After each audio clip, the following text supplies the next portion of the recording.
¿Alguna vez se han preguntado cómo comenzó todo? ¿Cómo comenzó la existencia? ¿Cuál fue el origen del cosmos? ¿O cómo la vida pudo llegar a ser vida? Permítanme contarles una historia que se llama El tiempo antes del tiempo, el origen de la vida en la Tierra. ¿Pero te has preguntado qué es el tiempo? Según la definición de la física clásica, es una cantidad medible de un sistema físico, a la que se pueden asignar distintos valores, como resultado de una medición, duración o separación de acontecimientos. El tiempo permite ordenar los sucesos en secuencias, estableciendo un pasado, un futuro y un tercer conjunto de eventos ni pasados ni futuros respecto a otro.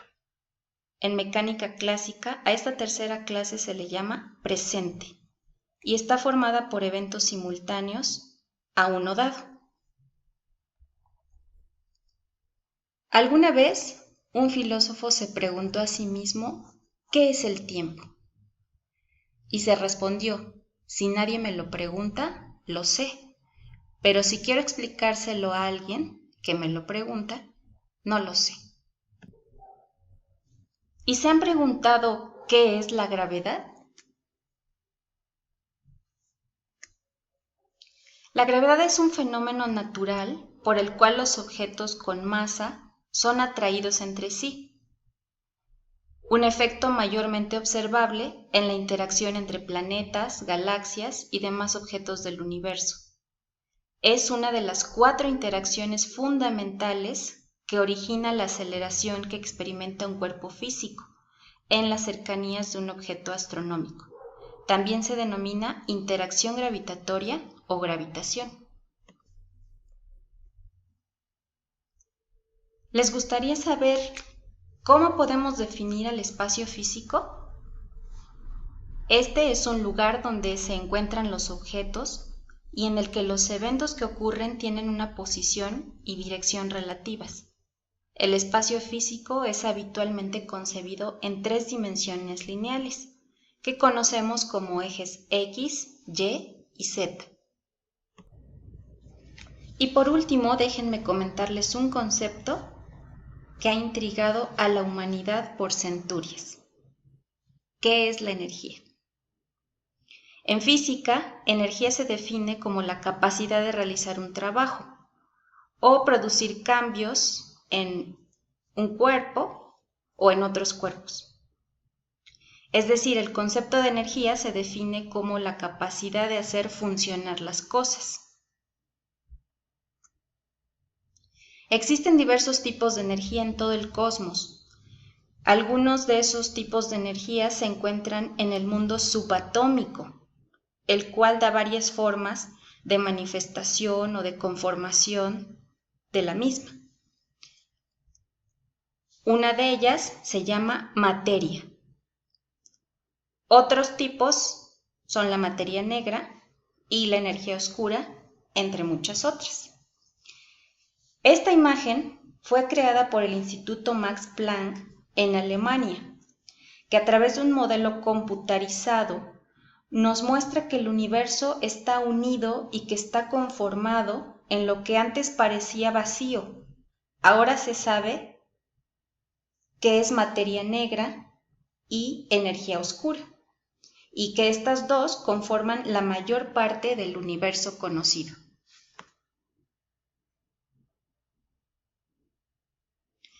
Todos los conceptos anteriores conforman nuestro universo físico, al que les llamamos el cosmos, cuyo significado etimológico es el máximo orden existente, o sea, lo opuesto al caos. Una de las tantas manifestaciones de la materia en nuestro universo físico es la llamada vida, cuya complejidad en su totalidad encierra su propia existencia y que está aún fuera de nuestra comprensión. Pero tratar de entender su complejidad y el proceso que la creó no es pérdida de tiempo, sino tratar de aprovechar nuestra corta estadía en esta vida, dándole sentido a nuestra propia existencia a través de la búsqueda eterna y constante del conocimiento. ¿Qué es el cosmos? ¿Qué nos ofrece constantemente? Y los procesos naturales existentes, los cuales siempre están alrededor nuestro y en nosotros mismos, ya que, y cito de manera literal al gran astrónomo Carl Sagan, el cosmos es todo lo que fue, todo lo que es y todo lo que será. Nosotros somos cosmos, somos parte intrínseca de él, somos creación de la compleja maquinaria del universo que crea la vida y en consecuencia a seres vivos y conscientes de su propia existencia. En pocas palabras, la vida es uno de los tantos resultados inevitables de la alquimia estelar. La vida consciente en sí misma son los ojos y la conciencia del cosmos. Pero déjenme compartirles un poco de la gran sabiduría de este científico y astrónomo Carl Sagan, en una de sus principales máximas, que dice así: el primer pecado de la humanidad fue la fe, la primer virtud, la duda. Ahora, si partimos del concepto la vida es materia estelar, admirando materia estelar, en el caso de nuestro planeta Tierra, ¿cómo es que la vida pudo existir? ¿Cómo la materia de estrellas pudo llegar a ser la vida? Hablemos de ello. Acompáñenme. Empecemos desde el principio de los principios, en el tiempo. Antes de que la conceptualización del tiempo mismo surgiera, unos 9.160 millones de años aproximadamente después de que nuestro universo, el cosmos, llegara a ser a partir del origen de todo, de la gran explosión conocida como el Big Bang.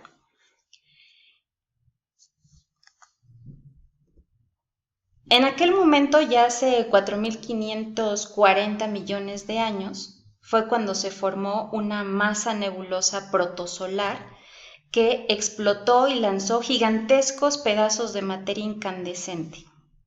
Uno de esos pedazos, posteriormente de enfriarse, conformaría lo que ahora concebimos como el planeta Tierra, el planeta en el que vivimos hasta ahora, el cual, por cierto, no nos pertenece, ya que solo somos inquilinos evolutivamente recientes del mismo. En este lapso se han producido una inmensa cantidad de cambios geológicos, como la diferenciación en capas, la creación de la corteza continental, la movilización de la litosfera por la tectónica de placas, intensos cambios climáticos, además de la aparición de la vida, su evolución y su diversificación, y muchos intensos eventos de extinción.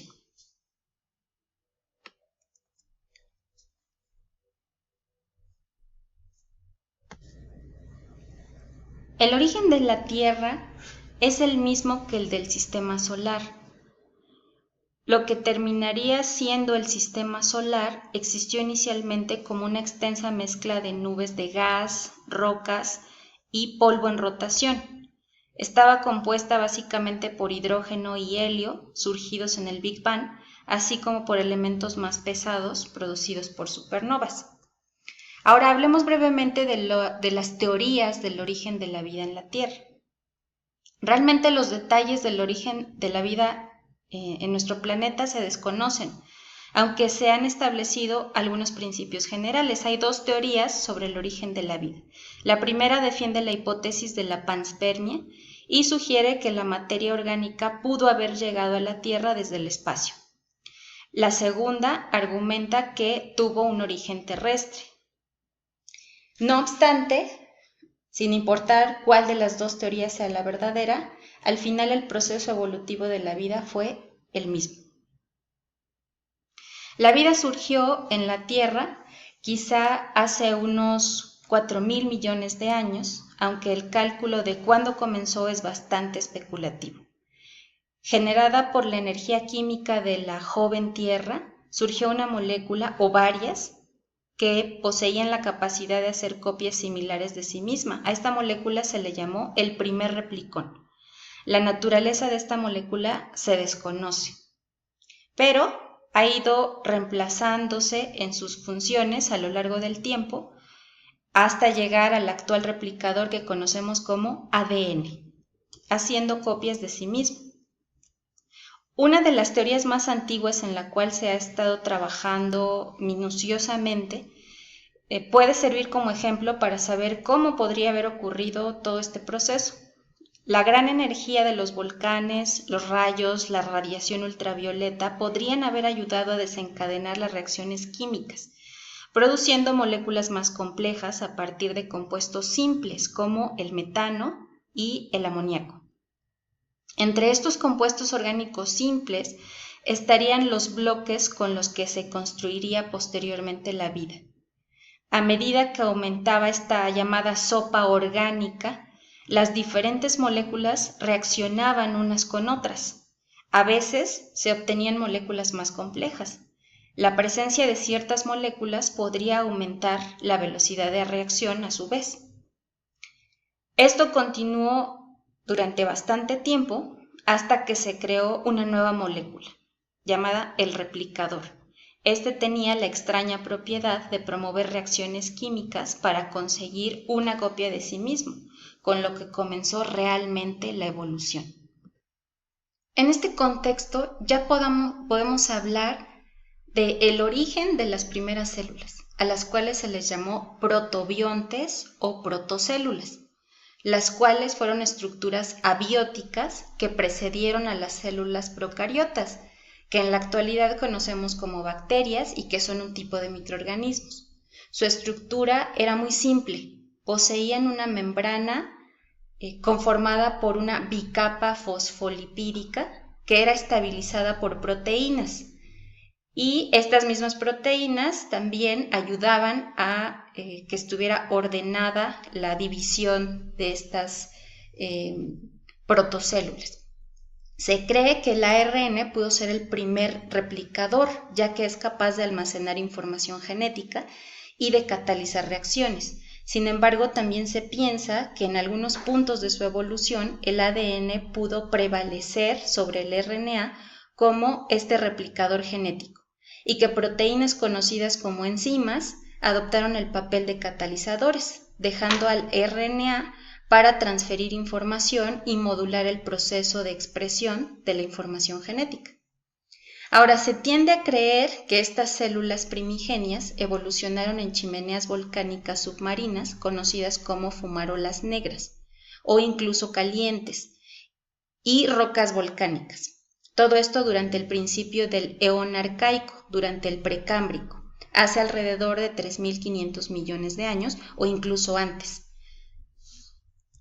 Esta célula es el antecesor común de todas las células y por lo tanto de toda la vida en la Tierra, lo que significa que dio origen evolutivo posteriormente a organismos pluricelulares.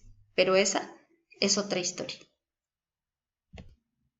Por último, les dejo un pensamiento para que reflexionen, el cual pertenece a Carl Sagan. Ante nuestros propios ojos ha ido apareciendo un Dios de los vacíos, es decir, lo que no somos capaces de explicar se lo atribuimos a Dios. Después, pasado un tiempo, lo explicamos y entonces deja de pertenecer al reino de Dios. Los teólogos lo dejan de lado y pasa a la lista de competencias de la ciencia. Medítenlo.